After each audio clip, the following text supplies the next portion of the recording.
大家好，今天要说的是长安马自达旗下的紧凑型 SUV 马自达 CX-5。2022款的新杠5是2022年3月份上市的，全系共6款车型，分别是搭载 2.0 升自然吸气和 2.5 升自然吸气各3款车型，据说都是用的什么创驰蓝天技术。CX-5 的车长永远是4.555米，宽是1842，高是1685，2.7米的轴距，车重在 1.6 吨左右，综合平均油耗7升。2.0 的发动机最大马力155，最大功率114，最大扭矩200牛米。2.5 的发动机最大马力196，最大功率114，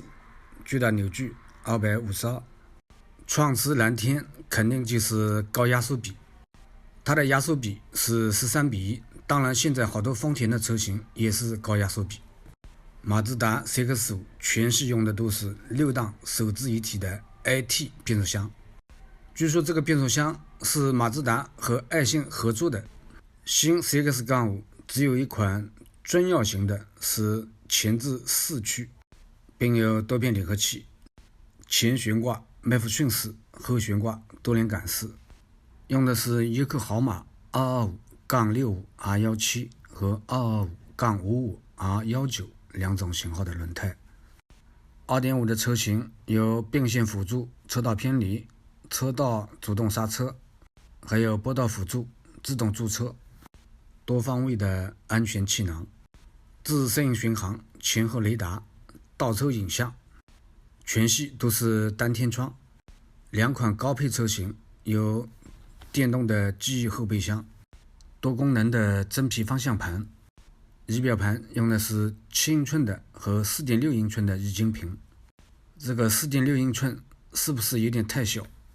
中控台用的是 10.25 英寸的触控式彩色大屏，带蓝牙和语音识别控制系统，有织物和真皮2种材质的座椅，部分车型主副驾驶可以电动调节，双区的自动空调，感应式的雨刷，整体的配置一般般，和它的销售业绩一样。马自达 CX-5 在2022年2月份的销量是2132台，位列紧凑型 SUV 销量第47名，确实是一款较好而不叫座的车型。